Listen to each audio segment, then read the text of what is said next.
nome do negócio aqui. Deixa eu ver aqui. Bem, já sei que Uppersoft. Uppersoft, gravador de tela. Na internet tem. então depois você manda o link, cara, se for possível. Eu uso Tá? dois, mas eu não sei se de repente esse pode até ser mais leve para fazer gravações também. É mais Mais leve. alto, certo? Uhum. Só que tem um jeito lá que ele não cobra, ele é pago, mas tem um jeito que você Ah, vê lá que ele não cobra, tá? entendi, entendi. Eu passo depois aí.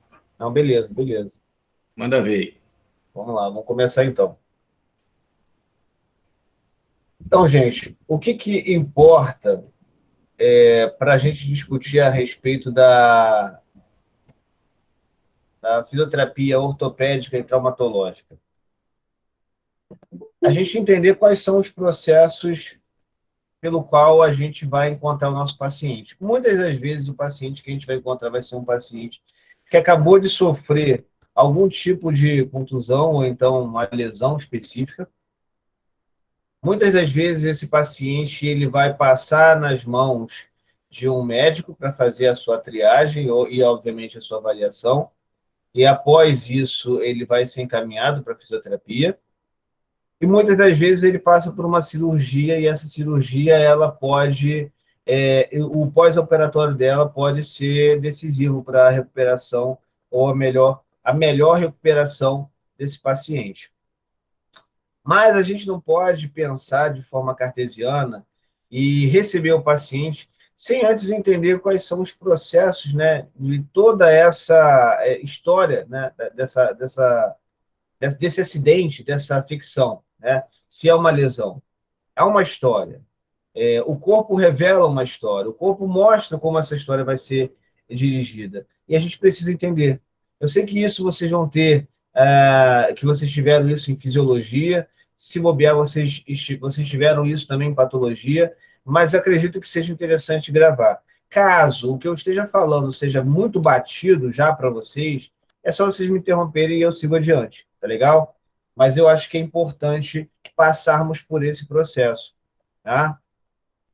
Então, quando a gente fala de fisioterapia, obviamente a gente fala de tratamento, e óbvio que quando falamos de tratamento, a gente precisa saber como tratar, que recursos utilizarmos, qual é o objetivo, qual é a função, né, daquele recurso para aquele tratamento, né? A gente sabe que o nosso organismo, a fisiologia do nosso organismo, ela é basicamente voltada para um equilíbrio, né, orgânico, uma homeostase. Então, a gente precisa respeitar essa homeostase, a gente precisa entender essa homeostase para a gente conseguir levar em consideração e, obviamente, seguir protocolos ou programas que criarmos, acelerando ou colaborando com esses processos já naturais. Lembrando que quanto mais rápido esse processo acontece, né, numa cicatrização ou, melhor, numa regeneração, melhor vai ser para o paciente, mais funcional aquele paciente ou aquela estrutura vai ser. Então, isso a gente precisa levar em consideração. Na hora de fazer o tratamento, tanto do trauma quanto da orto. Nós precisamos levar muito em consideração isso. Então, pensando nisso, o que a gente vai discutir hoje? Hoje nós vamos basicamente discutir a reparação no tecido vascular. Na semana que vem, a gente pode começar a discutir como funciona a reparação do tecido avascular e reforçar um pouquinho mais algumas alterações relacionadas a alguns tecidos que, mesmo vasculares, sofrem problemas em sua reparação original ou na sua regeneração. Para começo, para início, para a gente dar um pontapé inicial nessa aula, eu gostaria só de destacar uma grande diferença no que diz respeito à reparação, entre regeneração, tá legal? E cicatrização. Eu vou falar, tá? E vocês podem complementar ou discutirem, questionarem sobre a minha afirmativa. Então, primeiramente, Ellen, tudo bem? Você quer falar alguma coisa, Ellen?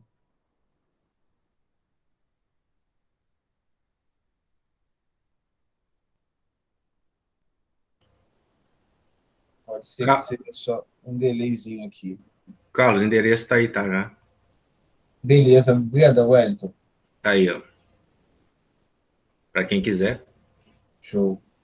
Vale a pena, hein, gente? Vale a pena. Depois eu mando os que eu tenho também. Aí vocês fazem a opção mais fácil aí. Então tá, desculpa aí, Eren, eu achei que você quisesse falar alguma coisa, mas eu estou vendo aqui na outra máquina que você está com o microfone fechado. Vamos lá, seguindo então. Então, primeiramente, a gente precisa entender o que é regeneração. E para a gente poder falar sobre regeneração, a gente precisa entender, né? O que vem a ser isso no tecido, né? Ou no tecido vascular, no tecido avascular. O que é vascular e o que é avascular? Bem, vascular é aquilo que é vascularizado. Tem perfusão sanguínea, o sangue passa, ele basicamente se dissipa entre esse tecido. Então, um tecido vascular é um tecido que tem circulação sanguínea. Já um tecido avascular vai ser um tecido onde nós não temos uma circulação sanguínea, mas vai ter uma forma de nutrição e até mesmo de oxigenação, que é através de difusão de outras células que vão estar adjacentes a essas. Tá?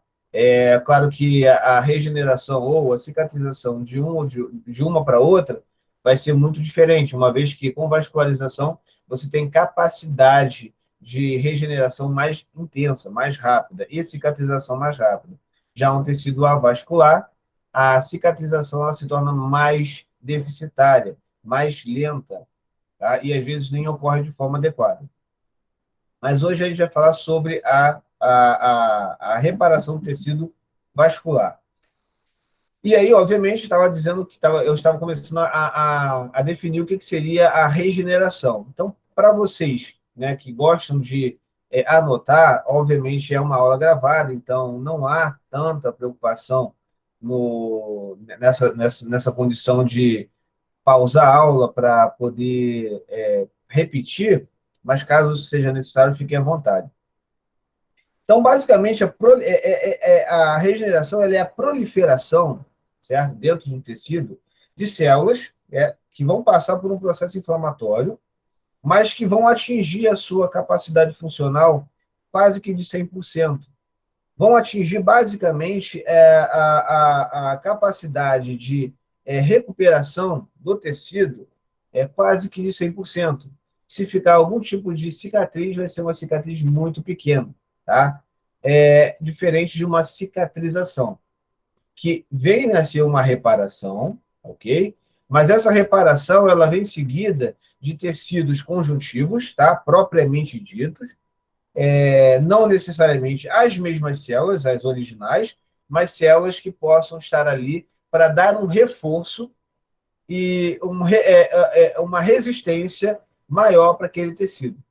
Então, basicamente, quando olhamos para uma cicatriz, uma marca na nossa pele, ou observamos uma imagem, um exame de imagem, e observamos ali uma densidade diferente ou um componente diferente formando uma cicatrização, nós temos ali uma diferença de tecido, que normalmente são formados por fibroblastos. É claro que os fibroblastos não vão ter a mesma função do tecido original.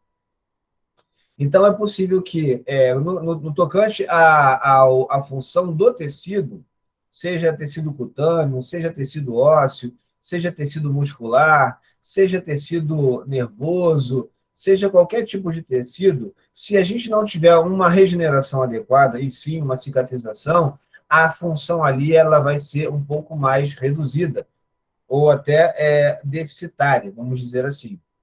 É o que acontece na pele. Quando a gente se machuca e tem um corte superficial, a gente consegue fazer uma regeneração e às vezes nem aparece a cicatriz. Mas dependendo da extensão dessa ferida, se ela for bem grande, a gente vai ter ali uma cicatriz bem grande. E na própria palpação, na inspeção da cicatriz, a gente vai observar que ela não tem as mesmas consistências, propriedades do tecido original. Acredito que até esse momento esteja fácil de vocês entenderem, certo? Certo. Perfeito. Então, obviamente, saber como que isso acontece, como que a regeneração acontece, como que a cicatrização acontece, vai favorecer o nosso trabalho na fisioterapia ortopédica e traumatológica. Uma vez que pegamos o paciente rapidamente e iniciamos um tratamento precoce, as chances funcionais são maiores. Então, às vezes, o que acontece, gente? Isso acontece de forma muito corriqueira. O paciente ele se lesiona, ele sofre algum tipo de lesão, passa por uma cirurgia reparadora, e após essa cirurgia, normalmente, não é sempre, tá? Não é uma regra, mas normalmente é o que acontece. A fisioterapia ela só é encaminhada, né? Na verdade, o paciente só é encaminhado para a fisioterapia semanas depois do pós-operatório. O que para a gente é muito complicado, porque foram semanas perdidas de um trabalho que poderia acelerar o processo de regeneração e cicatrização da lesão ou da cirurgia.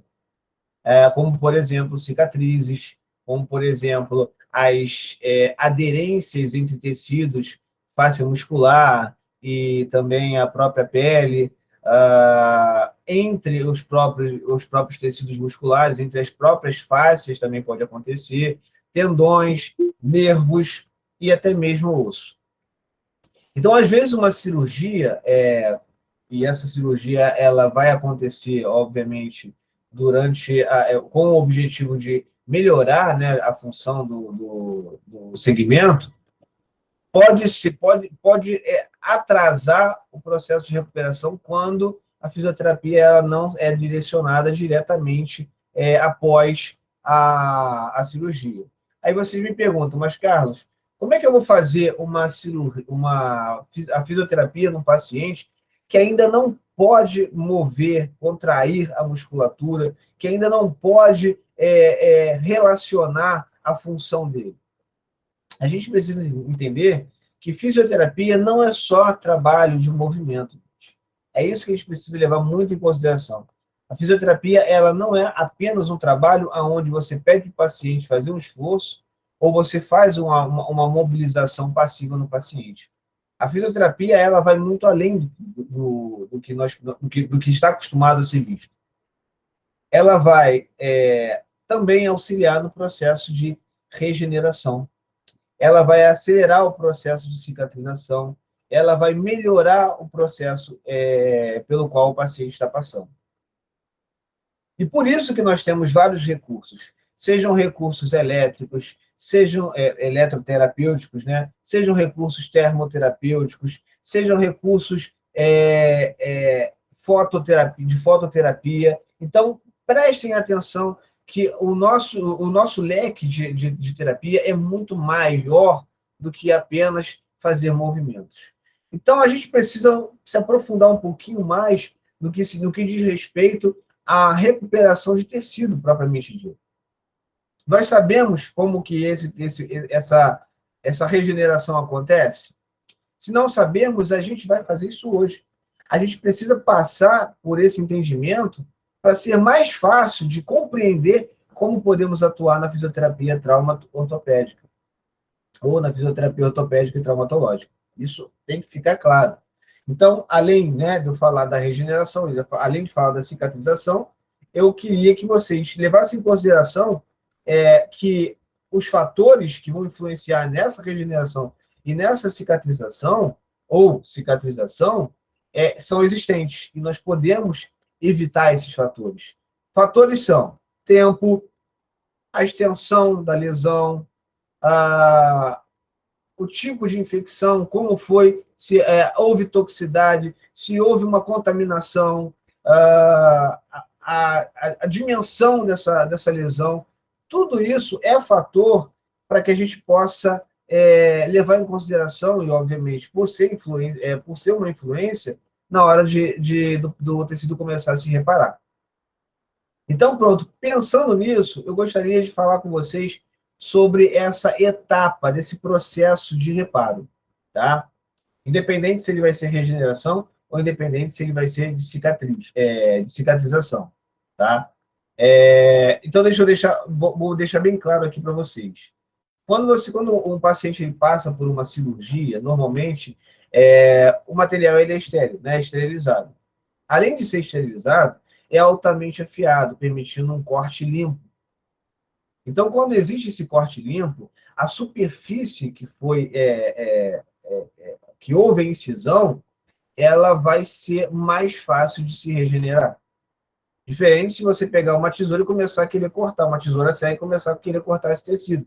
Esse tecido ele não vai ter uma continuidade, possivelmente vai ter ali algum problema relacionado à infecção, uma vez que não é esterilizado, e isso vai causar dificuldade numa regeneração tecidual, trazendo, então, alterações que podem culminar numa cicatrização. Então, dependendo de como é feito esse processo de incisão, essa lesão, seja controlada ou seja acidental, o processo ele vai ter o seu devido tempo para acontecer. Então, vamos lá, gente. Nós temos aí pelo menos 3 etapas de um processo de reparo de um tecido, tá? Então, primeiro processo, se eu estiver falando muito rápido, galera, vocês me freiem, tá? Avisa aí, o professor vai mais devagar, estou tentando anotar aqui, para mim é importante e tal. Então, se eu estiver falando muito rápido, eu peço a vocês esse feedback aí, tá legal? Então, vamos lá. Primeira etapa, né, dessa regeneração ou desse processo de reparo é justamente a formação de um coágulo, né? O processo inflamatório acontecendo, tá? Então, vamos entender o que acontece. Houve um trauma, né? Houve uma lesão. Vamos dar um exemplo de um corte. A pessoa se machucou. Eu vou tentar ilustrar isso com algumas imagens. Deixa eu fazer aqui, então, fazer uma apresentação. E aí, com essa apresentação, a gente fica mais fácil de entendermos, né? Eu selecionei algumas imagens aqui. E pronto, né? Basicamente, o que nós temos aí é um raladinho, tá, galera? Então, vamos começar a partir desse raladinho. Lembrando que vocês podem utilizar comigo tranquilamente o chat. Eu estou conseguindo ler o chat de vocês. E vocês podem abrir o microfone. Ô, Carlos. Oi, pode falar, Wellington. Uma pergunta, não sei se ela vai ser inerente. No caso de uma emergência, você estando fora do local de atendimento, quando a pessoa sofre um acidente e precisa abrir uma incisão, eu posso usar de fogo e álcool para esterilizar a faca, o canivete, qualquer coisa que for usar nessa incisão? Pode sim. Quer dizer, não, você, propriamente dito, não, né? Você, a não ser que você tenha uma... Profissional. Desculpa, fala aí. O profissional, eu digo. Não eu, o profissional. Claro. Profissional, ou até mesmo a gente. Se a gente tiver um curso preparatório de primeiros socorros, né, isso é imprescindível para a gente poder fazer os primeiros socorros, senão nós podemos causar problemas mais sérios com o paciente, tá? Então, normalmente, o médico ele já é habilitado para isso, os atendentes, os socorristas, eles são treinados para isso, e se nós tivermos o curso, nós temos habilidade e capacitação para gerar esse primeiro socorro. Obviamente que dentro, né, de uma situação emergencial, onde a vida ou a morte desse paciente esteja em jogo, é claro que a gente precisa iniciar um processo o mais rápido possível, seja através de uma descontaminação do material para fazer uma incisão ou um furo, né? Acho que muitas pessoas já devem ter assistido filmes, principalmente de ação, onde o agente especial faz um furo ou faz um método de coagulação ali na hora e tal. Quem assiste Grey's Anatomy aí, ou então outro filme parecido, percebe que essas coisas elas acontecem durante todo o processo do seriado fictício. Principalmente principalmente uma tractomia. Exatamente. Então, tudo isso é um processo de emergência, né? Levando em consideração que o paciente está entre a vida e a morte, para que a gente possa aumentar o tempo desse paciente até que o socorro venha e possa dar continuidade até mesmo no hospital. E aí passar por todo o procedimento cirúrgico adequadamente. Eu digo sim que essa sua pergunta ela é pertinente à nossa disciplina, uma vez que a gente precisa saber qual é o limite, né, da nossa intervenção. Nós, como fisioterapeutas e puramente fisioterapeutas, nós temos que lembrar que determinados procedimentos invasivos, eles são totalmente contrários à nossa aptidão, né, ao nosso exercício. Fazer qualquer tipo de corte, fazer qualquer tipo de perfuração profunda, esse tipo de ato, ele não é considerado um ato dentro do nosso exercício. Então, isso não é de nossa competência, não pode ser, né? A não ser que não haja outra situação e a gente esteja sendo orientado de alguma forma, por telefone, algumas vezes isso vai ser necessário, não é comum, tá? Isso é bem incomum acontecer, é bem improvável acontecer, mas acontece, a gente não pode descartar. Mas o que nós, como fisioterapeutas, podemos realizar num paciente, numa emergência, que possa, de repente, salvar a vida desse paciente?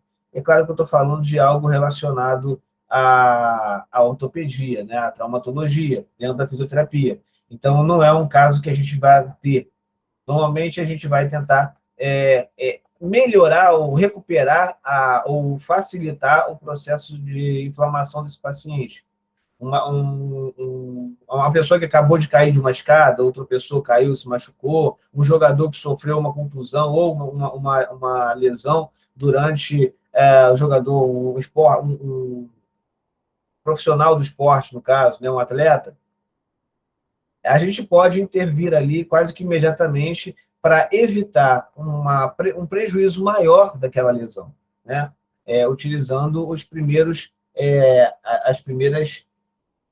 a primeira linha de atendimento, que seja interromper ali um processo inflamatório muito intenso, muito agudo. Lembrando que o processo inflamatório ele é algo fisiológico e ele é necessário para que haja reparação ou regeneração do tecido. Mas, voltando a falar sobre essa condição da fisioterapia e, obviamente, reforçando o que o Wellington falou, para que vocês entendam que a gente vai atuar apenas naquilo que é de nossa competência e de nossa atribuição, vamos então voltar para essa situação e entender como que a fisioterapia, como que a lesão ela acontece. A pessoa ela se machucou, ela sofreu ela caiu de joelho no chão e machucou o joelho, um raladinho, né, uma escoriaçãozinha, vamos pensar dessa forma, ou então um corte bem superficial. E aqui eu estou dando um exemplo, numa imagem, do que acontece quando acontece essa lesão. Basicamente, o que podemos observar é sangramento, ok? Então, houve uma descontinuidade do tecido em questão. No caso aqui, eu estou mostrando o tecido cutâneo, tá? A pele, né? A derme, né? A epiderme, né? E parte da derme. Então, nós estamos verificando aí de cara que houve um sangramento inicial, e assim como esse... Desculpa, gente. E assim como esse sangramento, também vai acontecer uma hiperemia nas regiões adjacentes. Essa é a primeira etapa para a formação, para o processo de reparação, tá? Que é justamente a formação de coágulo, né? O sangue ele vai sair por essa região, vai basicamente irrigar esse tecido lesionado, além de ser coagulado. Essa coagulação, ela obviamente vai ter a participação de alguns agentes do sistema sanguíneo, sistema circulatório, como, por exemplo, as plaquetas, para formar uma rede de retenção, de contenção do sangue, para que não fique em sangramento contínuo, certo? Então, haverá ali o estancamento desse sangue. Essas plaquetas, além de desenvolverem esse sistema de rede, eles também vão desenvolver um sistema de sinalização. Sinalização para alguns neurotransmissores analgésicos, como a dopamina, né, em algumas endorfinas, liberadas pelo sistema nervoso e, obviamente, liberada por algum outro agente endócrino, permitindo que a dor ela seja atenuada, reduzida, né? E não somente isso, essas plaquetas elas vão começar a sinalizar para o sistema de remodelamento, ou o sistema de reparo do tecido, a produção de alguns elementos, como os macrófagos, que vão fagocitar as células que foram rompidas, que foram lesionadas, que morreram, ou seja, a necrose, vão também fagocitar agentes infecciosos do local. Para quê? Para que o organismo possa começar esse processo de regeneração de uma forma mais saudável. Então, esse processo inflamatório, ele precisa acontecer. Após esse processo inflamatório acontecer, nós vamos também para uma segunda etapa, que é justamente a etapa de granulação tecidual. O que vem a ser essa granulação tecidual? Obviamente, existe ali uma produção, né? O sangue chegou até ali, gerou um processo inflamatório, mas a granulação vai permitir que novos vasos sanguíneos comecem a aparecer para permear, para perfundir tecidos que foram sofreram, né, esse déficit da irrigação. Então, há uma produção de vascularização no local, uma neovascularização, para que o sangue possa chegar até os lugares mais distantes em relação à ferida.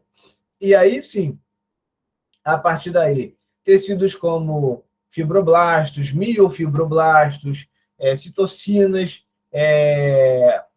células que vão ser responsáveis por começar a fechar essa ferida, vão participar desse processo. Então, essa é a granulação. Lembrando que essa granulação ela vai ter maior presença de miofibroblastos e fibroblastos em processos de cicatrização, quando as extensões elas são bem maiores.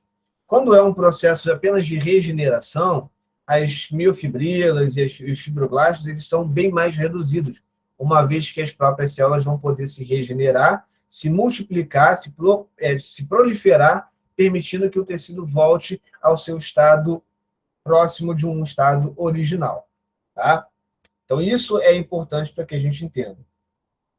Mas por que isso é importante? Qual é o motivo de se falar sobre esse processo de reparação? Porque esse processo de reparação ele pode sofrer influência positiva ou negativa, dependendo do tamanho da infecção que ocorra, dependendo da temperatura do corpo, dependendo do pH da região. Tudo isso vai influenciar positivamente ou negativamente. Só que nós podemos atuar nesse processo de forma positiva, acelerando um processo de recuperação, modificando o pH, modificando a temperatura, modificando a polaridade das células, modificando a disposição do tecido, modificando vários aspectos dentro de uma condição física para que a gente possa ter uma atuação mais eficiente. Então, observe como que é importante a gente entender como que um processo inflamatório ele decai, né? ele acontece. Bem, há um aumento de vascularização, há um aumento de temperatura. Essa temperatura ela tem que ser controlada.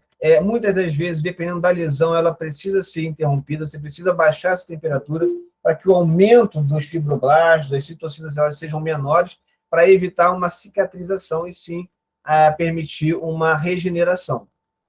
Claro, gente, eu não estou falando que todo o tecido vai ser regenerado. tá? Eu ainda vou chegar lá, né? Então, mas de forma generalizada, é preciso a gente entender que essas etapas elas acontecem, né? Se a gente fala de basicamente uma proliferação, pode ser que ela acompanhe uma melhora, né? Uma regeneração, células se multiplicando, ou células substituindo outras. Por exemplo, tecido conjuntivo, como eu falei um pouco atrás. Bem, seguindo aqui, ninguém está me perguntando nada. Todo mundo está me ouvindo bem, né? Sim. Alguém Sim, pediu para entrar, mas eu não cheguei a permitir. Tomara que tente de novo. Então, vamos lá. Bem, parei aqui exatamente em... Terceiro passo agora. Terceiro Vamos para o terceiro processo. passo. Então, vamos lá. Terceiro passo. O terceiro passo, basicamente, vai falar sobre o remodelamento do tecido. O que é esse remodelamento do tecido? Lembra que eu falei sobre, sobre a proliferação do tecido, no caso das células? Se fosse numa ferida dessa, como por exemplo, onde vocês estão vendo aqui, deixa eu ver se eu consigo mostrar com o mouse. Se for numa ferida dessa, é bem possível que a gente tenha um remodelamento através de multiplicação celular, a derme se multiplicando ali, a epiderme fechando, fazendo aquela casquinha, saindo, ficando aquela parte mais sensível, rosadinha, até que o processo ele seja completo, certo? Os fibroblastos, os poucos fibroblastos que participaram dessa ação sejam substituídos e remodelados para formar o tecido epitelial de fato, e assim você ter um tecido sem cicatriz, né? Então, é o que vai acontecer, obviamente, numa região onde você tem um raladinho desse. Detalhe, eu não estou me referindo a todas as pessoas. Nós sabemos que, de forma geral, isso acontece, mas existem pessoas que apresentam alterações na sua recuperação, né? Normalmente, nós chamamos essa recuperação, esse tipo de cicatrização ou de reparação de queloide, né?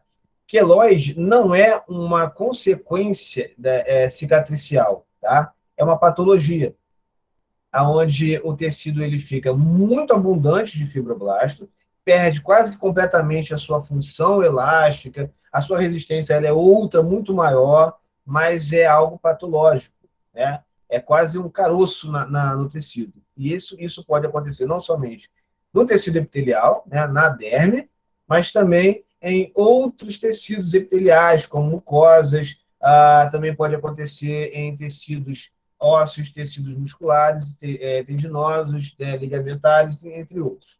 Tá? Então, a queloide é um fator diferenciado. De forma geral, numa ferida dessa aqui, onde não existe a queloide, nós temos uma regeneração quase que 100% completa. Né? Mas nós temos feridas do tipo úlceras, aonde você observa uma grande extensão dessa lesão. Né? E a fisioterapia ela tem uma participação importante nessa recuperação. Nós sabemos que essa lesão ela é uma lesão muito grande parte dessas lesões elas são acometidas por lesões causadas por pressão. Isso acontece muito em pacientes acamados, aonde a sua mudança de decúbito ela é mal programada ou ela não é programada, né? Ela não é realizada. Então, existe ali uma pressão entre a superfície onde o corpo está, ou aquela região está, durante um determinado tempo. E é claro que vocês vão concordar comigo que se a gente realiza pressão em um determinado local, aquele local ele vai estar carente de vascularização.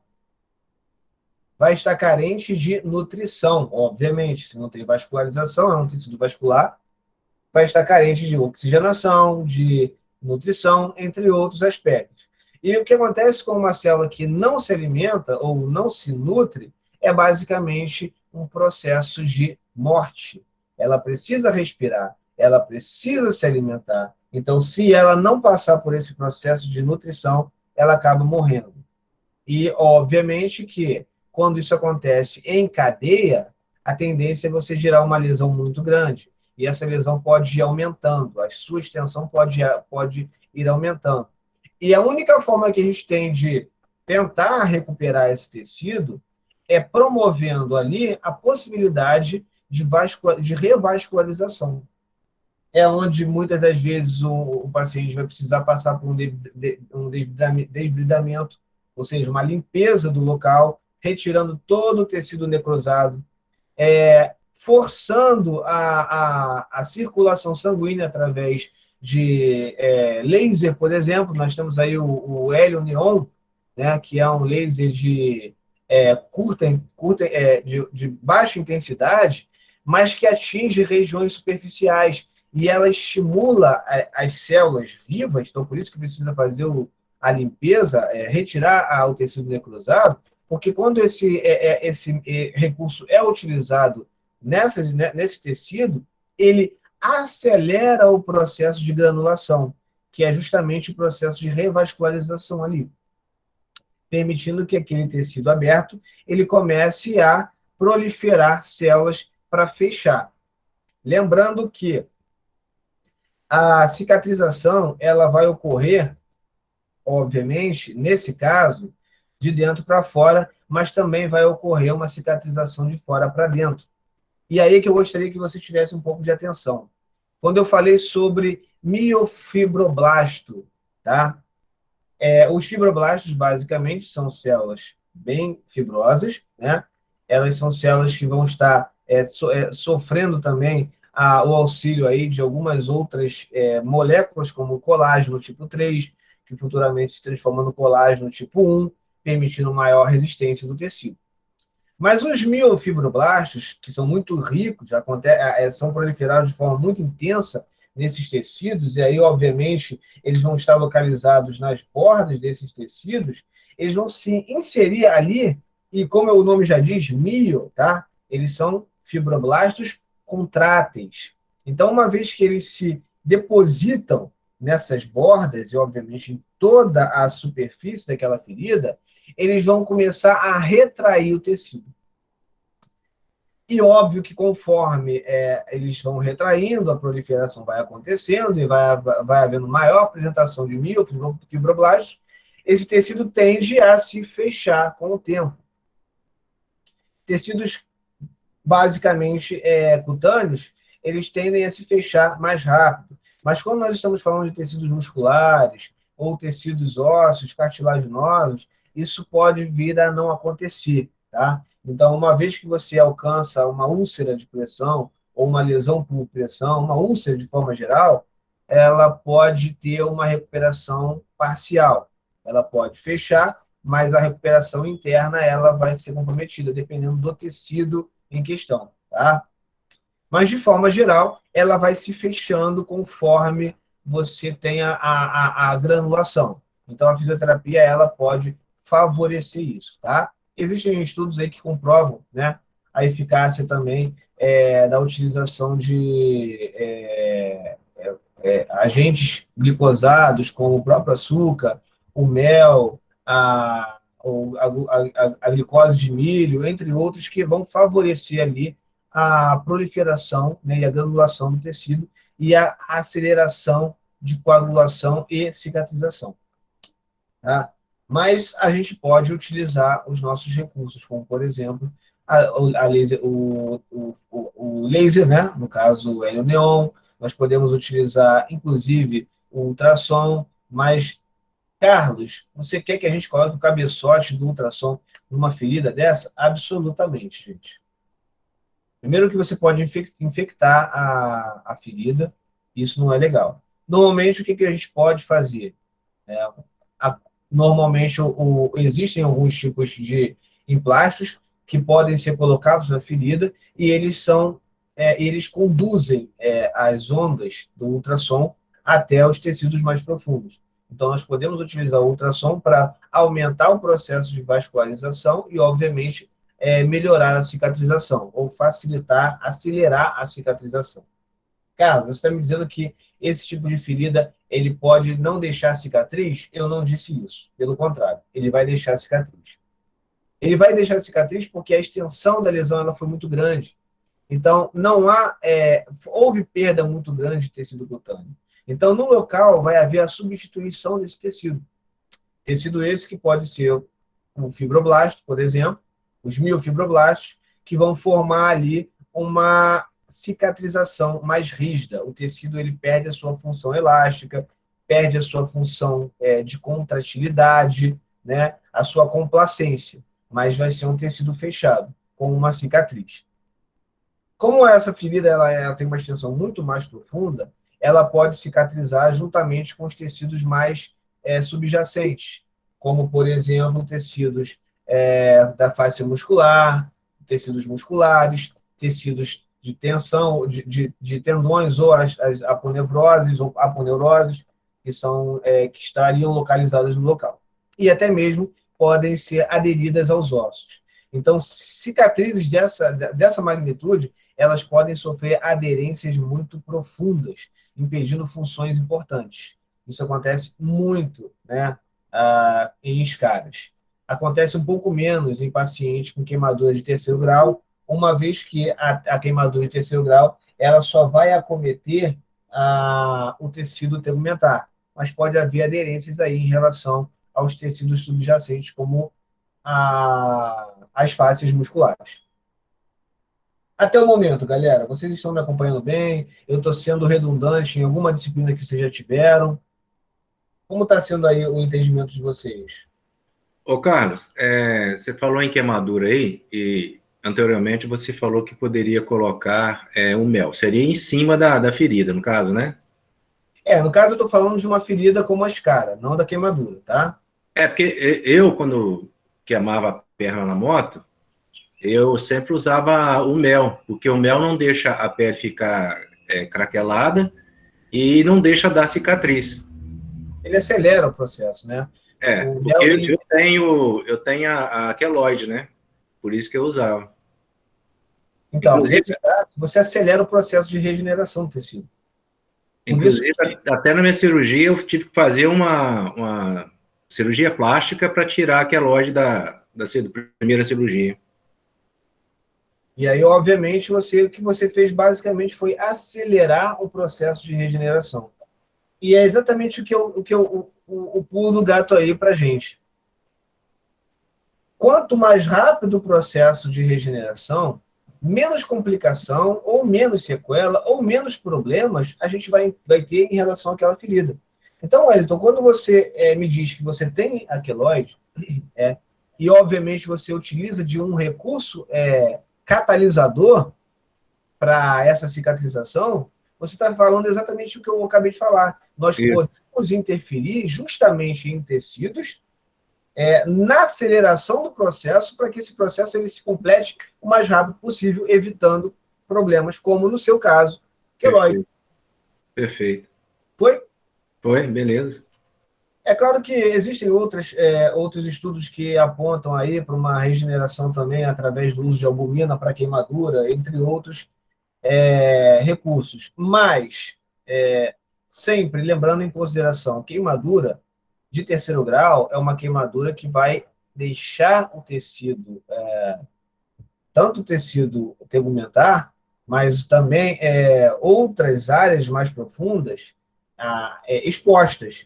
Então, a melhor forma de você conseguir contornar essa situação, emergencialmente falando, seria água limpa, corrente no local, para reduzir a temperatura, para manter o processo inflamatório controlado, até que você chegue a um local onde você possa fazer a completa asepsia, para evitar problemas. Então, isso é necessário. Esqueçam essa história de manteiga, tá? Manteiga só vai piorar a situação do paciente. Mas acontece que a manteiga é muito bom porque diminui a dor. Eu concordo que diminui a dor, eu concordo que reduz a desidratação do local, uma vez que você consegue criar uma barreira, mas existem outras formas de você sofrer uma desidratação e piorar a dor desse paciente, que é através de sepsis. A gente sabe disso. Certo? Bom dia, Jorge. Seja bem-vindo aí, grande. Então, acho que foi entendido bem. Com relação à queimadura de terceiro grau, segundo grau e primeiro grau, nós temos algumas diferenças aí. Primeiro que as queimaduras de primeiro e segundo grau são queimaduras que não deixam, em grande parte, cicatriz. Salvo sua situação, tá, Wellington? Que você tem essa queloide. Então, a queimadura de segundo grau pode causar algum tipo de queloide, caso você não interfira, não acelere o processo de regeneração. Mas, em forma geral, tanto a queimadura de primeiro grau, que é apenas a região ruborizada, isso acontece muito quando a gente vai à praia e pega muito sol e volta todo vermelho, queimadura de primeiro grau, ou quando você coloca a mão em algum local muito quente e a sua mão ela fica corada, né? Ela fica com uma determinada hiperemia, você tem aí uma queimadura de primeiro grau. Queimadura de segundo grau é quando você tem aí o descolamento da epiderme em relação à derme, formando bolhas, que pode acontecer também se você pega sol, se você coloca a mão em uma superfície muito quente, a ponto de lesionar o tecido.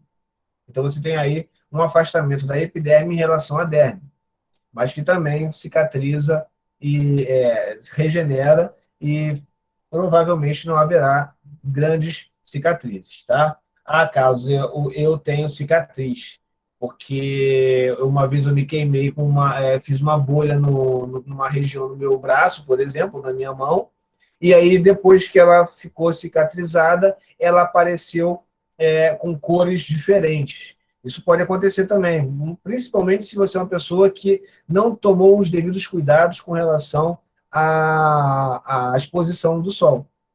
Por quê?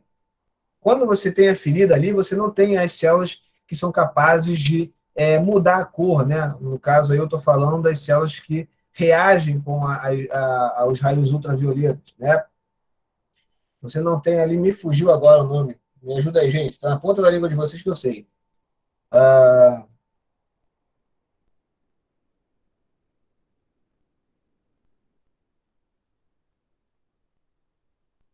Aí, gente, qual é?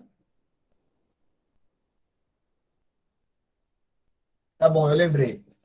As melaninas, né? Então você tem aí as melaninas fazendo a coloração da pele. Mas aonde você teve a ferida, né, de segundo grau, a queimadura de segundo grau, ali não vai ter essa substância responsável pela coloração. Então você está ferido ali, você pega sol, queima o restante da mão, mas aonde você não tem a proteção, pode ficar com uma coloração mais escura. Por quê? Não houve proteção da epiderme. Então você tem aí marcas, mas o tecido continua com as suas funções. A cor é que muda. Com o tempo, durante o tempo, um tratamento, melhora na condição da coloração, ela vai sumindo, na maior parte das vezes. E nós temos aí queimaduras de terceiro grau, que no caso são lesões que comprometem o tecido cutâneo de uma forma geral, né? Evidenciando ali tecidos mais profundos, como a hipoderme, e entre outros. E assim por diante, né? Nós temos aí queimaduras de quarto grau e até queimaduras mais profundas, onde as lesões elas são muito mais extensas. Tá? Então, beleza. Nesse caso aqui, nós temos então uma cicatrização, tanto uma queimadura de terceiro grau quanto uma úlcera. Nós vamos ter uma cicatrização, uma proliferação de fibroblastos e miofibroblastos para permitir que aquela pele ela tenha total fechamento e proteja o corpo, a parte interna do corpo. Mas a sua função ela não vai ser a mesma. Tanto que pessoas que têm queimadura em pregas cutâneas, por exemplo, elas acabam perdendo função ou grande parte da função articular. Não porque a articulação ficou comprometida, mas porque o tecido cutâneo elástico complacente não consegue fazer o seu movimento. A pele que se estica, né, ela para de esticar e você tem ali quase que uma carapaça, uma couraça. E essa couraça ela não vai permitir a mobilidade. Em muitos pacientes de queimados, né, e obviamente queimados a gente pode atrelar a traumatologia, eles são colocados em posições estratégicas, né? Os segmentos são colocados em posições estratégicas que não impeçam, por exemplo, o ombro, uma abdução. Então, normalmente, o paciente que teve uma queimadura de ombro, ele é colocado numa posição que, ao passo que aquela cicatrização vai acontecendo, ele consiga trazer o braço mais próximo do corpo. Uma coisa que não aconteceria se, por retração, uma vez que os miofibroblastos eles retraem, eles vão fazer com que aquele tecido se retraia de tal forma que, se a recuperação for em adução, na hora de você tentar uma abdução, você vai ter um bloqueio não articular, mas um bloqueio tecidual por conta do tecido tegumentar, do tecido cutâneo, né? da derme de forma geral. Entendido, galera, até então? Ô, Carlos, tem a ver com colágeno aí também? Tem a ver. Na verdade, você tem uma produção muito grande de fibroblastos, né? E esses fibroblastos eles estimulam, através das citocinas, entre outras células, uma produção de proteínas colágenas.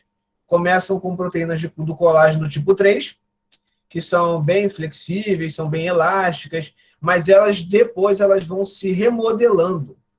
Durante o terceiro processo da cicatrização, melhor, da reparação tecidual, esse colágeno do tipo 3, ele se transforma em colágeno do tipo 1, um colágeno altamente resistente. Em contrapartida, por ele ser resistente, ele acaba sendo o quê? Menos complacente. Então, você tem ali uma grande resistência do tecido, porém, com uma complacência mais reduzida. Por isso que essas enzimas, esses colágenos, eles são colocados, eles são depositados nesse tecido, porém eles acabam formando ali um tecido de proteção, tão protetor que você acaba perdendo a função em questão. Responde, Wellington. Não, eu achava que era a perda do colágeno, apenas ele reduz a capacidade, né? Depende do tipo de colágeno, né? Nós temos aí colágeno tipo 1, 2 e 3. Né? O colágeno tipo 3 é o tipo de colágeno que chega junto com a granulação, mas ele se transforma rapidamente, dependendo do tecido, em colágeno tipo 1, que é o tecido de resistência. Então, ele endurece aquele tecido. Isso. Certo? O colágeno ele não é a elastina. Apesar dele ter uma propriedade elástica, dependendo do tipo, ela pode ser menor ou maior. No caso da remodelagem, o colágeno do tipo 1, ele transforma aquele tecido num tecido mais rígido, com pouca flexibilidade, com pouca maleabilidade, a complacência reduzida, de fato, e isso é uma complicação da cicatrização. Tá? Esse é um dos contras de uma cicatrização. Né? Quem tem cicatriz vai ver que a cicatriz ela é muito mais rígida do que o tecido em questão, o tecido original. Confirma, Wellington? Beleza. Então, vamos lá. Seguindo aqui, falamos um pouquinho sobre esse processo, mas é um processo que vai acontecer em todo o seu âmbito tecidual, em todos os tecidos. Estamos falando da pele, beleza. Mas a gente poderia estar falando, basicamente, de um outro tecido. E aí, por conta disso, eu gostaria de passar para uma outra conversa dentro dessa, mas explicando mais ou menos a capacidade, né, de regeneração de determinados tecidos. Então, nós temos aproximadamente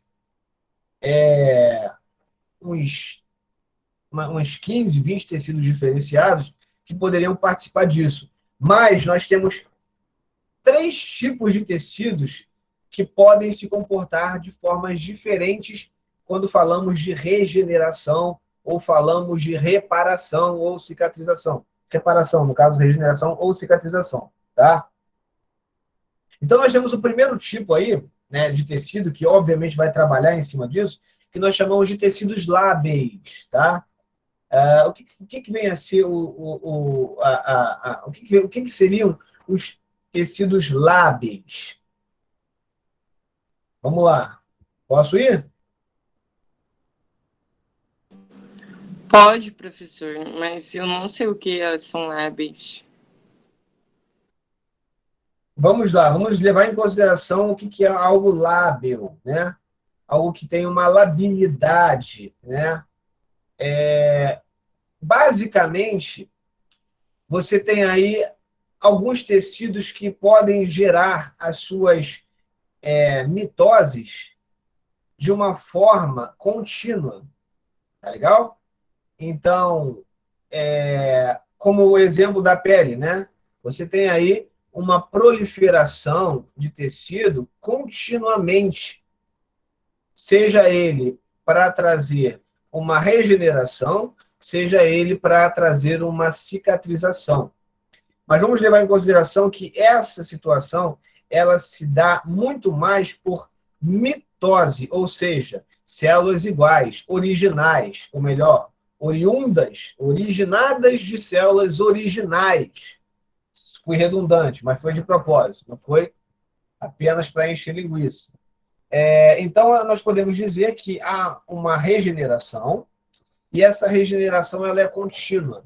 E um exemplo de regeneração contínua, ou seja, nunca para de produzir, independente se foi lesionado ou não, são os epitélios. Exemplo clássico disso, a nossa pele. Todos nós aqui sabemos que a nossa pele ela não é constante. Ela passa por processos que passam de uma camada mais profunda para uma camada mais superficial. Então, nós temos aí as células dérmicas na derme, que elas vão envelhecendo e elas vão se queratinizando e ficando por baixo das células queratinizadas, que com o tempo elas vão se soltando. Nós não observamos isso como observamos em cobras, né? Como observamos em insetos, principalmente os aracnídeos. Apesar de você ter um exoesqueleto nos insetos, no nosso caso, é a pele, é a queratina mais flexível e morta. Então, essa pele ela vai saindo, sendo substituída por outra pele. Então, nós temos aí uma condição lábil para a produção sanguínea, para a produção, perdão, epitelial. Então, ela é constante, ela vai acontecer em todo momento, a todo dia. Nós temos a troca de pele. Vocês concordam comigo, certo?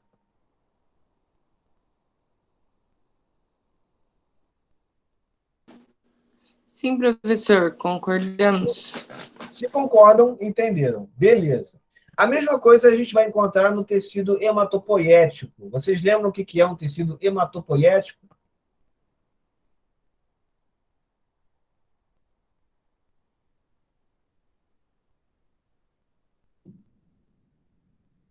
Então vamos lá, porque também é muito importante lembrar o que é um tecido hematopoético.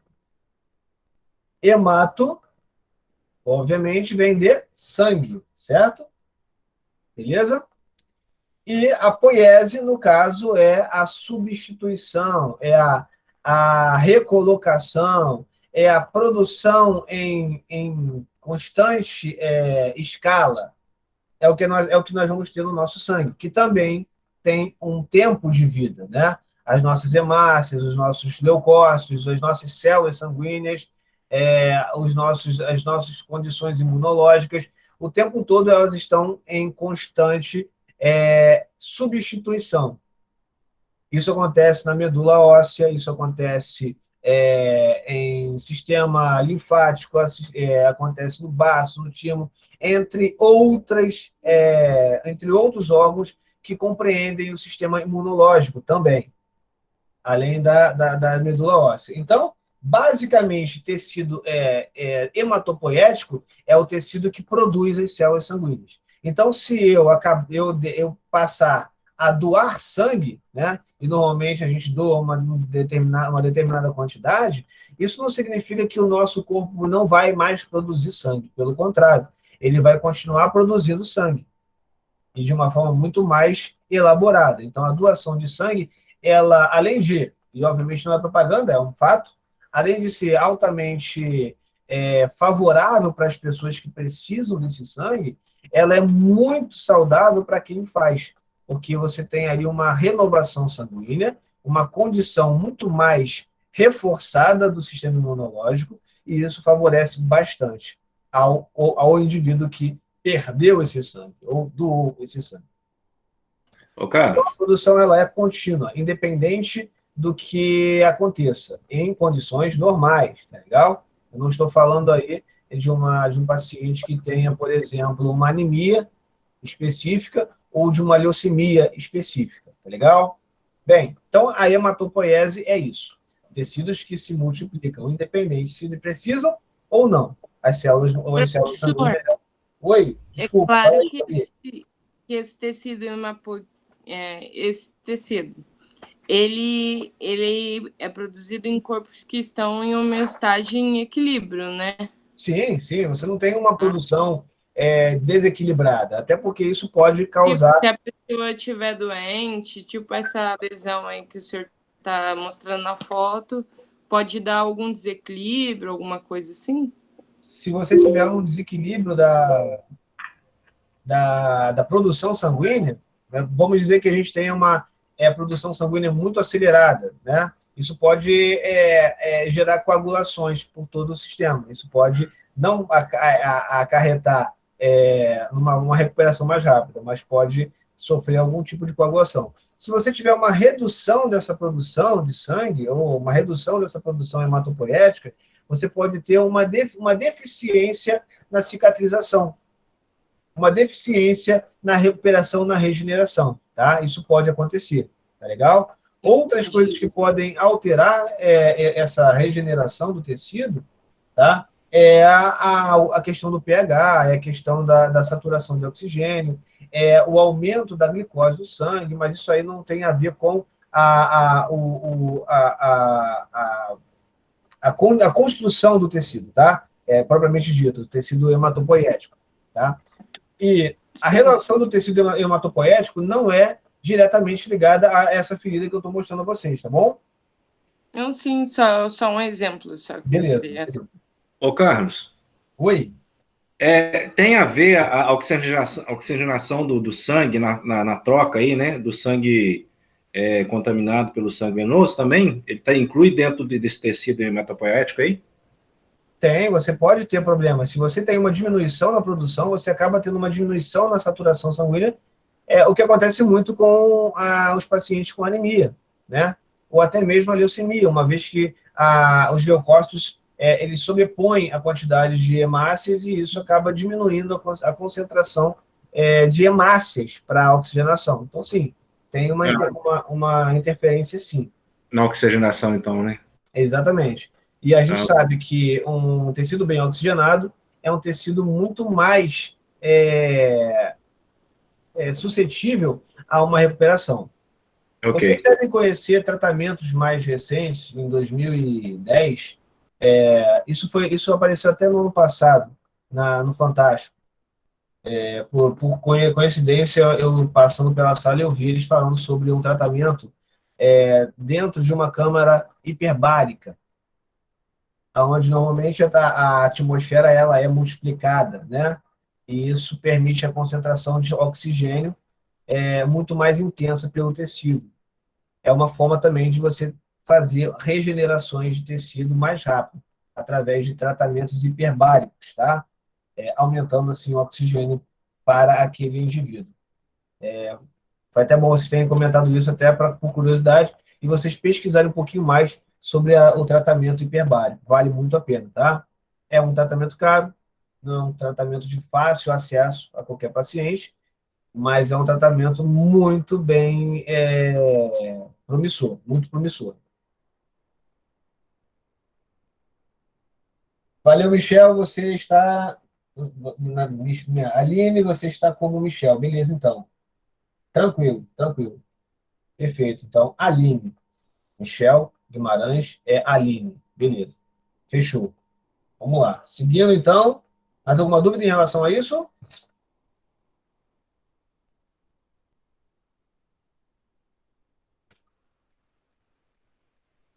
Bem, tá legal. Bem, vamos agora, já que falamos um pouquinho sobre os tecidos lábeos, só finalizando, nós temos aí não somente o epitélio, tá? E os tecidos hematopoéticos, né? No caso, a produção de sangue, mas nós também temos as musculaturas lisas como constantes, tá legal? Não, não, não. Eu agora quero entrar em outro tipo. Esquece a musculatura lisa, tá? Musculatura lisa, ela vai entrar num outro tipo de tecido que basicamente são os tecidos estáveis, ou seja, aqueles que basicamente se recuperam em algumas necessidades. Por exemplo, uma lesão hepática. Esse é o terceiro, né, Cláudio? Esse é o segundo, tá? É o segundo tipo Oi? Tecido? É o segundo tipo de tecido em relação à sua reparação. Vamos para o segundo tipo agora, tá? Eu não entendi. Primeiro foram lá, os tecidos lábios, né? Isso, epitélio, O segundo foi o tecido hematopoético, né? E agora que o hematopoético é o primeiro ainda também, tá bom? Ah, é o primeiro também, né? Isso, eu vou entrar no segundo agora. Ah, tá. Achei que era o terceiro.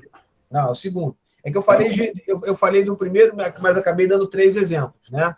Eu falei do exemplo do epitério, falei do exemplo do hematopoético e falei também do exemplo da medula óssea. No caso, é onde você tem aí a construção do sangue, né?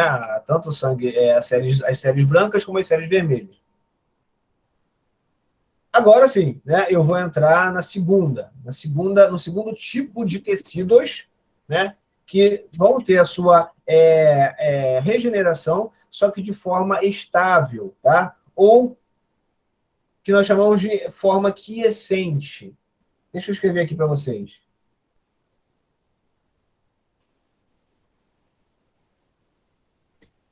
Então tá aí. Tecidos quiescentes, ou seja, tecidos que são estáveis, tecidos que não se multiplicam continuamente, mas caso haja necessidade de eles se multiplicarem, eles se multiplicam.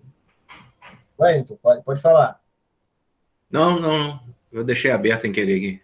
Beleza, então. Então, basicamente é isso. Repetindo, tecidos quiescentes, né, são tecidos que têm capacidade regenerativa, beleza? Porém, não é contínuo. Como o caso do tecido hepático, né? O fígado, né, o tecido hepático, ele tem a sua capacidade de regeneração. Não é à toa que uma pessoa que tenha um fígado pode doar parte do seu fígado para uma pessoa que precisa de um fígado. Não significa que essa pessoa perdeu esse fígado e nunca mais vai ter, porque esse fígado ele vai ter a capacidade de se regenerar a ponto de manter a sua condição original. Ok? Outro tecido que, se precisar, ele vai ser produzido, ele vai ser multiplicado, são os fibroblastos, né? É o tecido fibroso. Então, os fibroblastos, né, eles são células oriundas das células mesenquimais ou células-tronco, que vão estar se localizando em determinadas regiões para substituir células que não se multiplicam mais, né? Então, eles vão se multiplicar caso haja necessidade. Não é de forma contínua.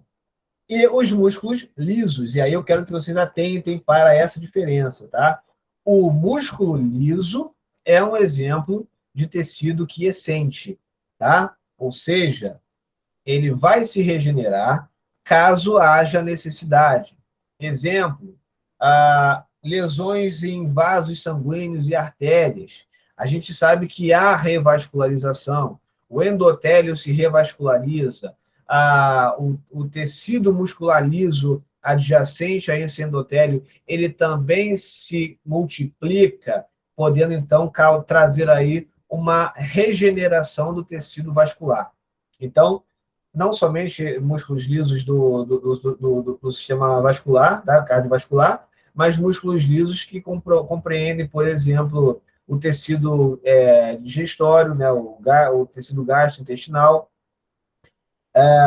o útero, né? Uma vez que você faz um corte, né, no útero, principalmente não, praticamente, né, 100% das mulheres, você tem ali algumas vezes é necessário que haja uma incisão no útero, ou seja, na musculatura do útero, que é totalmente de músculo liso. Se você fizer a rafia, se você fizer a sutura, ele se regenera normalmente, porque é rico em músculo liso.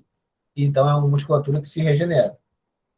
E musculatura lisa. Então, se eu pergunto na prova quais são os tipos de células, de tecidos quiescentes, e aí eu dou lá exemplos de múltipla escolha, como, por exemplo, neurônio, músculo liso, músculo estriado esquelético, hepatócitos, vocês vão me marcar os músculos estriados, os músculos lisos, esqueçam os músculos estriados.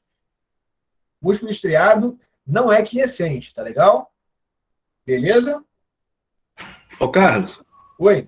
numa cirurgia de cardiopatia, geralmente a pessoa perde a veia ali porque a veia ficou entupida. Assim o meu médico falou, né? Quando você interrompe aquele ciclo ali daquela veia, o organismo cria vasos de bitola menores para irrigar a parte que estava irrigando antes. Isso aí é um tipo de quiescente? Tecido quiescente? O princípio é quiescente, tá? O princípio é quiescente, mas isso vai acontecer por uma neovascularização, tá? Em corações mais jovens, isso é mais difícil de acontecer antes de um óbito, tá? Em corações mais usados, vamos dizer assim, isso acontece com maior facilidade, porque os microinfartos eles vão acontecendo de forma controlada. Então, há tempo de gerar uma neovascularização para irrigar o tecido em questão. Não, mas eu falo assim, no caso aí que foi mexido, né? Perdeu a função, aí o corpo criou vasos de menor bitola para irrigar aquele tecido lá. Sim. Você tem aí uma neovascularização. São tecidos quiescentes. Tecido vascular é tecido quiescente, né? Ah, tá. É isso aí que eu queria saber. É isso aí. Tá. É um exemplo de tecido quiescente, né? Outra coisa, muito importante. E aí vamos para o terceiro tipo de tecido, tá? São aqueles que são permanentes, ou seja, você, ao longo da sua vida, você desenvolveu, multiplicou esse tecido, mas a partir de uma determinada idade, esse tecido, ele praticamente nem se... como é que eu posso dizer? Se rejuvenesce, ou seja, não há continuidade do processo de regeneração. Aquela célula ela vai ser a mesma célula até o final da sua vida, tá? Então, basicamente, esse tipo de célula, quando sofre uma lesão, ela é permanente. A lesão daquela célula, ela se torna permanente. Tá legal? Então, é o terceiro tipo, tá?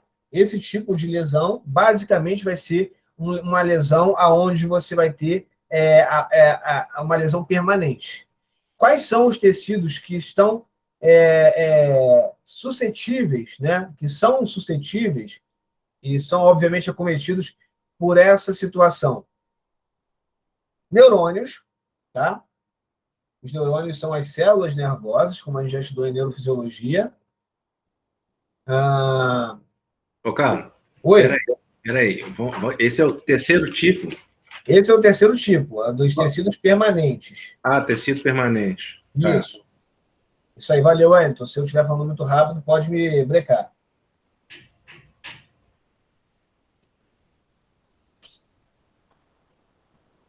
Certo. Então, vamos lá. Os neurônios, que nós já estudamos, né? Nós temos aí os neurônios como células do sistema nervoso central.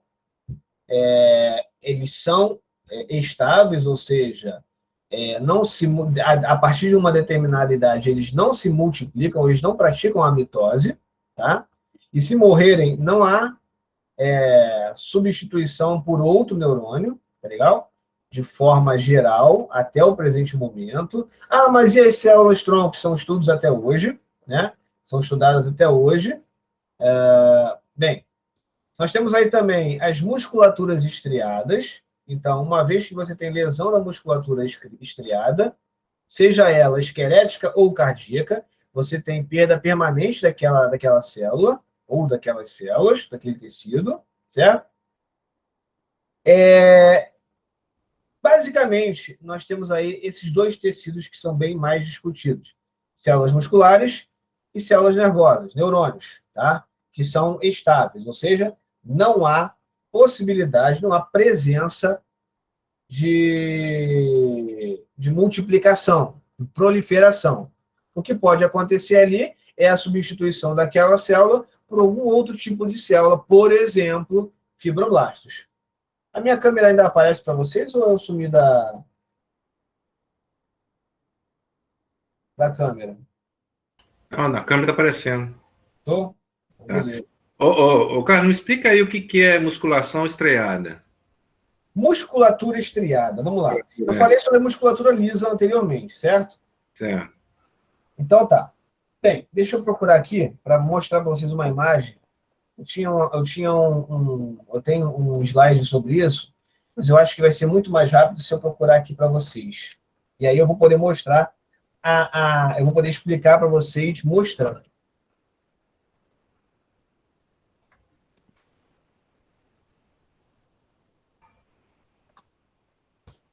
Então vamos lá. Tem aqui a imagem. Não interfere, não, né? As perguntas não interferem no prolongamento. Absolutamente, absolutamente. Eu tenho um cronograma para vocês. Esse cronograma, normalmente, ele vai aquém da nossa hora de término. As perguntas que vocês fazem são perguntas que permitem que a gente vá até o nosso cronograma. Então, assim, quanto mais pergunta, mais próximo do cronograma. Quanto menos pergunta, mais cedo eu acabo a aula. Só isso, só isso. Okay. Então, olha só. Vou aumentar aqui para vocês, abrindo numa outra página. Vamos lá. Aqui, ó. Beleza, está aqui. Então, vamos nessa. Deixa eu ampliar para vocês terem uma ideia melhor.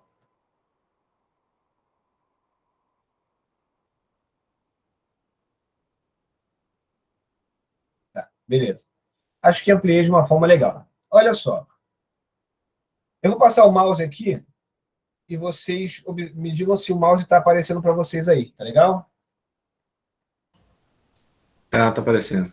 Eu comecei falando com vocês sobre a musculatura lisa. Observe que a musculatura lisa, cada bolinha rosa dessa é um núcleo de uma célula específica, tá? Então, você tem aqui um núcleo de uma célula, núcleo de outra célula e assim por diante. Vamos pegar uma célula, são 4 células aqui, exemplificadas. Eu vou pegar uma célula muscular lisa. Observe o desenho que ela faz. Ela faz um desenho no tipo fusiforme, né? Ela tem um aspecto de gota espelhada. Significa dizer que essa célula vai ter presente, como é uma célula muscular, ela vai ter presente ali, em fisiologia, vocês devem ter estudado isso. Presença de miosina e actina. Vocês sabem o que é isso, miosina e actina?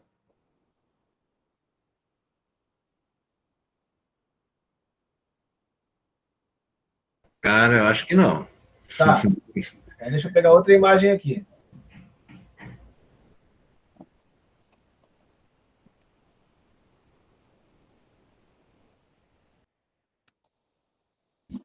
Vamos lá.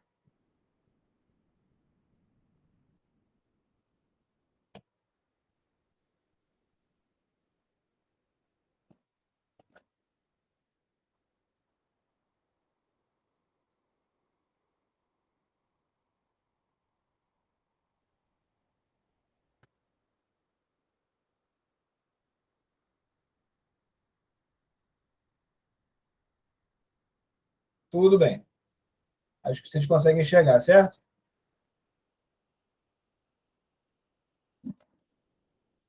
Dá mais um pouco de zoom aí, tá muito pequeno.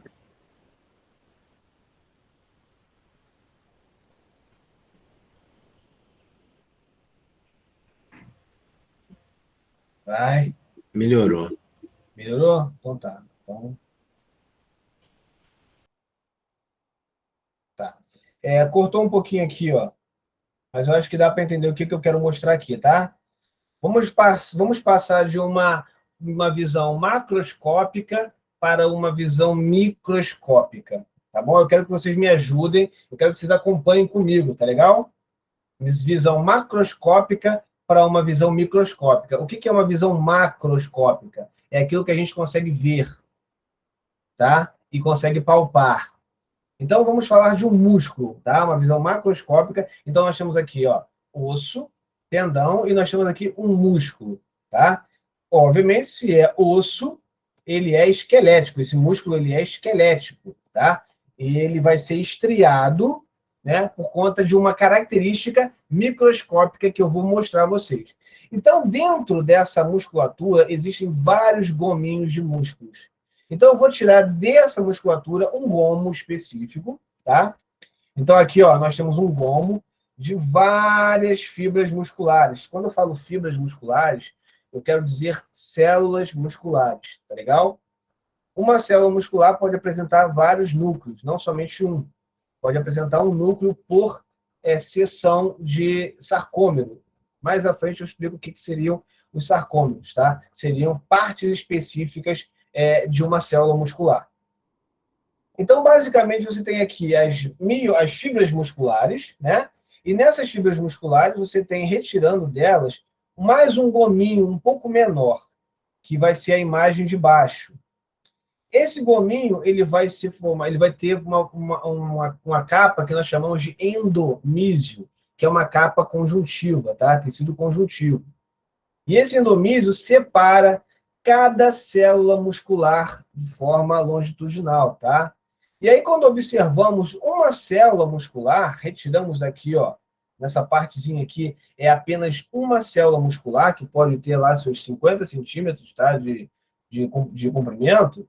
E aí, analisamos de forma microscópica, o que nós vamos observar é essa imagem aqui, que está sendo rodeada pelo meu mouse. Ok? Estão comigo? Sim. Beleza.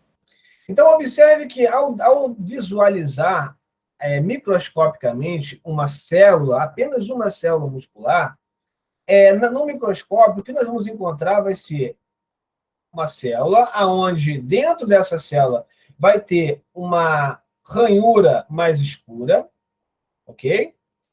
Aqui, uma área um pouco mais clara, outra ranhura, uma linhazinha aqui, e assim por diante, formando o que nós chamamos de estrias microscópicas.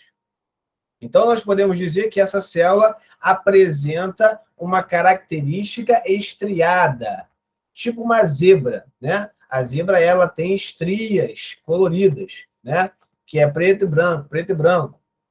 Da mesma forma, uma célula vai apresentar estrias, né? De uma coloração específica, microscópico, e uma outra coloração.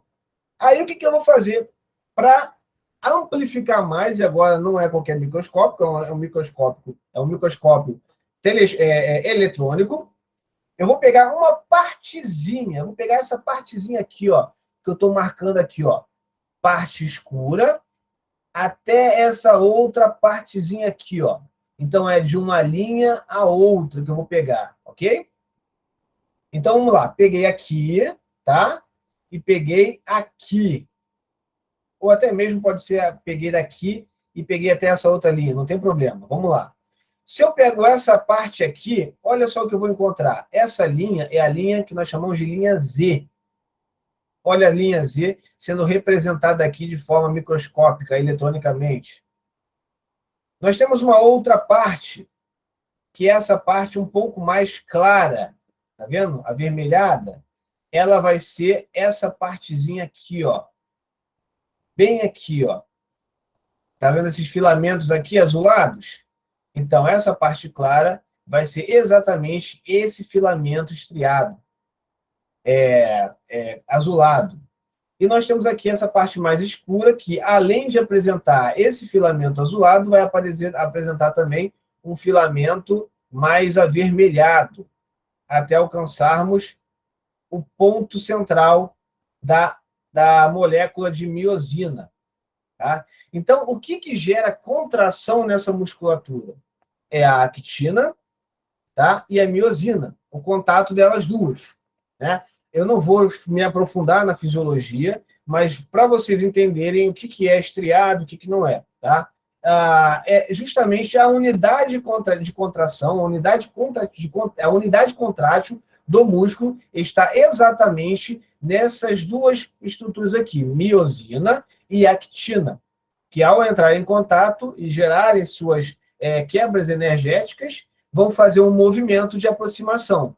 Isso vai fazer com que a célula encolha, contraia, tá? Então, essa é a unidade contrátil de uma célula muscular. Lembrando que não é apenas uma unidade contrátil por célula, são inúmeras unidades contráteis por célula. Dependendo da musculação que você faça, essa unidade aqui, ela pode se multiplicar, não a célula. Tá? Então, quando você faz a musculação e você ganha massa muscular, você não ganhou célula muscular, você ganhou massa celular. A célula aumentou o seu diâmetro por conta da quantidade de unidades contráteis que essa célula passou a ter. É isso. Tá? Então, vou fazer musculação para ganhar célula muscular. Não. A mesma quantidade de célula muscular que você tinha antes da musculação vai continuar sendo a mesma depois da musculação. A diferença é o tamanho da célula, que muda. A mesma coisa acontece com o tecido adiposo. Não é a quantidade de células gordurosas que vão aumentar, e sim o tamanho dela, tá?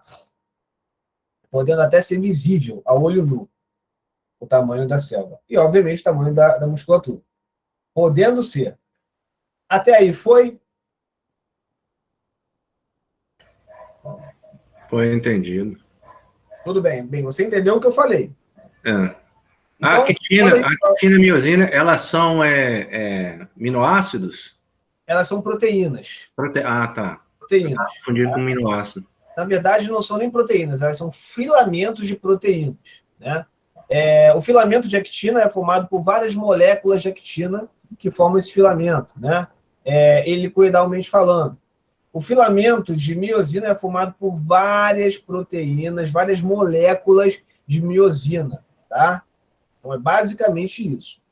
Ok. Então, olha só. Eu acabei de dar para você o motivo pelo qual uma musculatura estriada ela é chamada.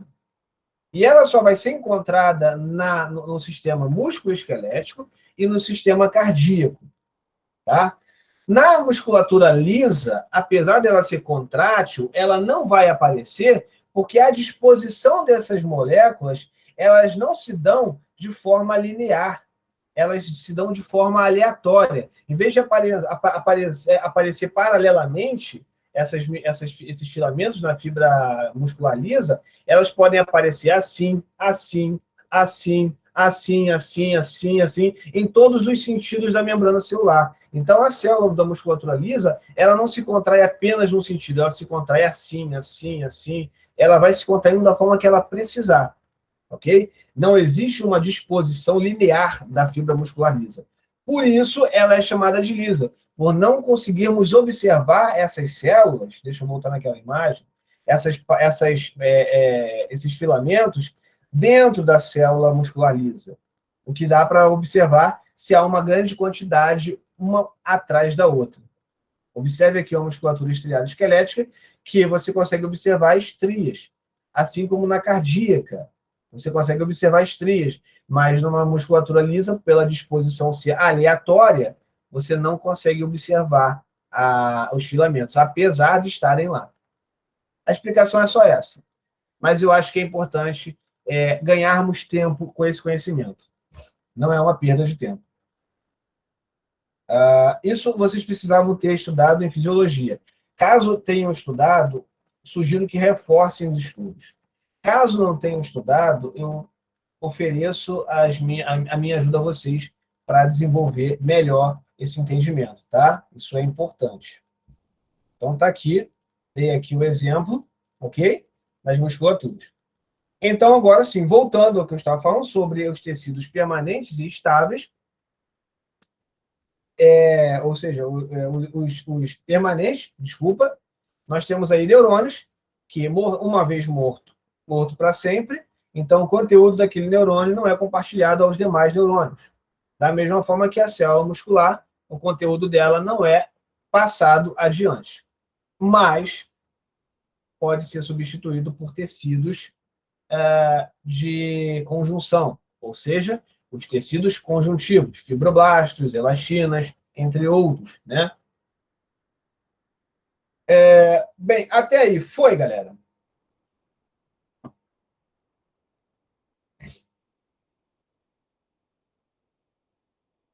Show. Seguindo um pouco mais adiante, para acabar, e aí, se vocês quiserem fazer uma tabela, eu vou começar falando primeiro de uma diferença para uma e a diferença para outra. Então, se vocês quiserem formar uma tabela, por exemplo, entre o que é regeneração e o que é cicatrização, vale a pena, tá? Vocês pegam um papel aí, ou então depois vocês... eu vou ver se eu faço esse desenho para vocês de uma forma mais tranquila para a próxima aula. Eu acho que vale a pena.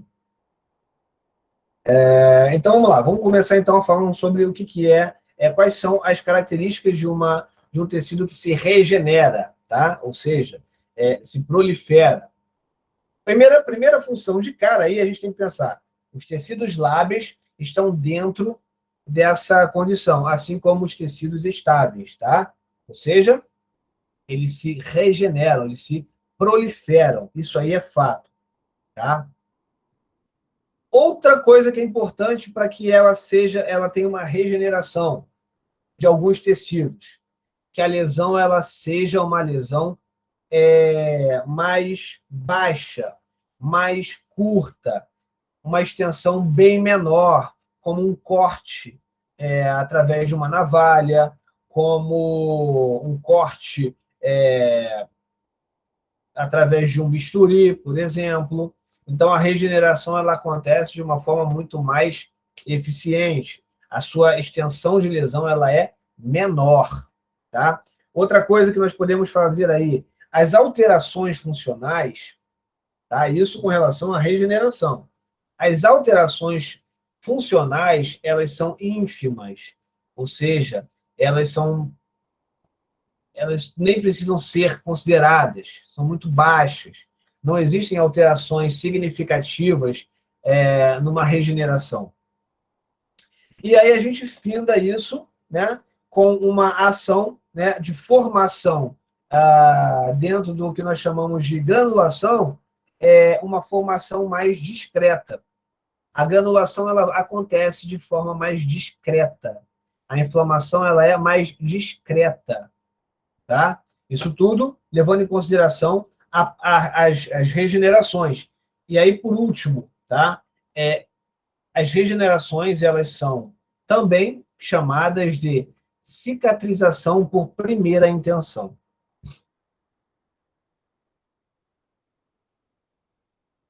Alguém quer me perguntar por que cicatrização por primeira intenção?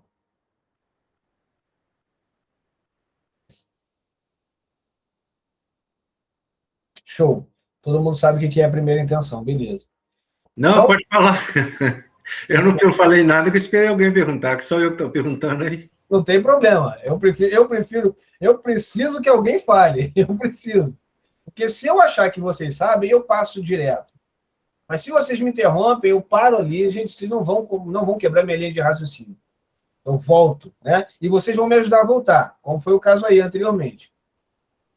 Então, vamos lá. Cicatrização de primeira intenção é quando você tem ali uma substituição, uma regeneração, certo? De uma célula por outra célula igual ou de mesma origem. Primeira intenção, tá? Todas as células participam desse tipo de cicatrização? Não, tá? Exemplo, célula muscular não participa dessa de primeira intenção, ou seja, ela não vai ser substituída por outra célula muscular. O fígado. Oi? O fígado é? O fígado é cicatrização de primeira intenção, porque é substituído por uma outra célula igualzinha. Tá? Neurônio também não vai participar da cicatrização de primeira intenção. Os pneumócitos, ou seja, as células do pulmão, as células dos alvéolos pulmonares, elas não participam também da cicatrização de primeira intenção. Uma vez lesionado para sempre aquela parte do tecido pulmonar. Tá legal? Então, a galera que fuma, a galera que trabalha com silicose ou poeiras ou elementos que agridam o sistema respiratório, fiquem ligados, tá? Porque é uma progressão da lesão. Não existe regeneração do tecido pulmonar. Não se enganem, tá? Bem, e obviamente, agora eu vou falar sobre a cicatrização, né? Basicamente falei de forma resumida o que é a regeneração, e agora eu vou falar de forma resumida o que seria essa cicatrização. Então, se na regeneração nós temos um tecido lábio, obviamente, na cicatrização, de fato, vamos ter aí com maior constância tecidos mais voltados para a substituição não igual. Então, são tecidos permanentes, como, por exemplo, fibroblasto. Né? Os fibroblastos eles vão substituir aquela região aonde deveria ter a célula original, mas não tem mais. Tá? Então, a cicatrização ela começa por aí. Normalmente, quando não são por tecidos permanentes, eles podem acometer tecidos também com uma grande extensão, salvo o fígado, tá, galera? A pele, por exemplo, se a extensão for muito grande, você pode ter aí uma cicatrização de segunda intenção, tá? Uma substituição por fibroblasto. Terceira característica, né? Vai causar prejuízo funcional. Então, vai ter prejuízo funcional. Significa dizer que, se antes a pele tinha uma elasticidade, uma complacência, ela não apresentará mais essa complacência, essa elasticidade. Se a musculatura tinha uma capacidade de contratilidade mais vantajosa, essa musculatura possivelmente vai perder um pouquinho de função, de ação, de tração. Né? Oi? A pele, então, ela é reconstituída, mas não por uma primeira intenção, mas por uma segunda intenção, com alteração na pele. É isso, dependendo da sua extensão. Isso. Se for um corte próximo, você vai lá, junta, e a cicatrização de primeira intenção, e a cicatrização ela nem vai aparecer, em grande parte das vezes. Os cirurgiões plásticos, eles comprovam isso com as suas técnicas. Tá? Mas se a lesão ela tiver uma distância, ali naquela região vai ser substituído. Então, haverá uma cicatrização de segunda intenção na pele também, caso haja essa extensão mais acentuada. Tá, mas aí a pele não, assim, no caso aí de algum defeito, a pele ela é de segunda intenção, mas modificada, né? Igual o fígado vem normal. Segunda intenção é sempre modificado. Tá? Segunda intenção é sempre modificado. Eu vou deixar para falar de segunda intenção no finalzinho, só para vocês entenderem melhor. No finalzinho desse resumo. Outra coisa, a formação de granulócitos, ou melhor, a formação de tecido de granulação vai acontecer muito mais intenso nessas lesões. Lesões como escara, lesões completas de músculo, fraturas ósseas, isso vai aparecer com muito mais. Né? A granulação ela vai ser muito mais intensa para tentar reparar ou cicatrizar de forma mais eficiente. Tá? Outra coisa, normalmente a cicatrização ela tem uma concentração mais intensa de miofibroblastos, exatamente para forçar essa retração, diminuindo assim o tamanho da ferida, seja na pele, seja em qualquer outro tecido do corpo. Então, os miofibroblastos vão apresentar, assim como eu mostrei nessa imagem aqui,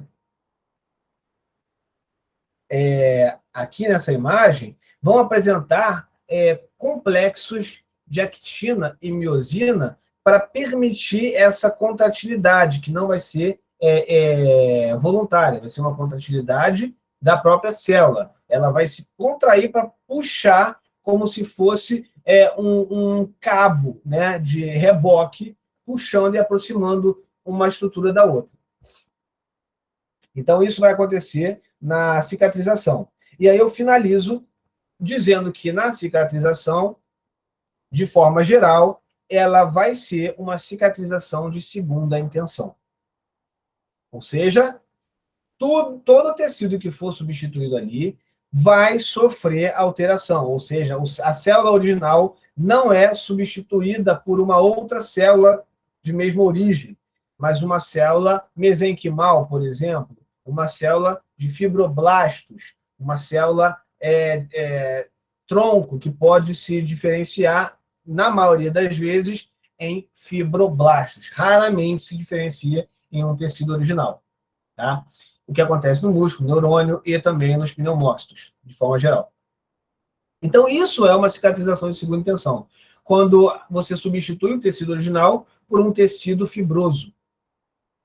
Ok? Beleza. Isso aí. Show de bola. Bem, fechando, como eu tinha falado, isso seria um resumo da aula de hoje, né? A reparação, né, de tecido vascular. Na semana que vem, eu vou me prender com vocês em reparação de tecido avascular, ou seja, tecido que não tem vascularização. Então, a glicose, os minerais, a energia, o oxigênio, qualquer nutriente não vai chegar por perfusão, tá? Não vai chegar ao tecido de forma perfundida, sanguínea, tá? Ele vai chegar por forma difundida, através de outras células adjacentes. Antecipando um pouquinho, tá na cara, né? Que quando você tem uma perfusão, a regeneração, a reparação, ela é mais rápida. Isso é óbvio. Quando você não tem uma perfusão, a regeneração ela se torna mais lenta, tá? Às vezes, a regeneração ela se torna até mais baixa do que a degeneração em tecidos avasculares, como é o caso das cartilagens articulares, como é o caso dos ligamentos, como é o caso dos tendões, por exemplo. Tá? Então, esses tecidos que nós vamos falar na semana que vem vão ser tecidos avasculares. Preciso que vocês tenham entendido essa aula, senão depois vocês peguem a gravação e, óbvio, né, reflitam, reforcem, façam o que vocês precisarem para entender melhor o que eu falei. Falando isso, antes de interromper a gravação, eu pergunto, existe alguma dúvida? Existe algum comentário? Existe algo que vocês queiram colocar em jogo para ser discutido?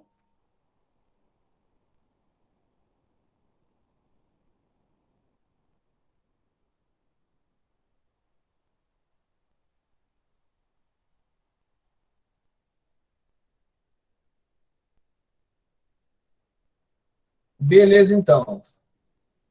Beleza, então. Então, a partir de agora, bem, até o momento, com certeza, né? Tá fresquinho, mas tudo que é fresco endurece, apodrece ou se perde, hein? Ou cai, né?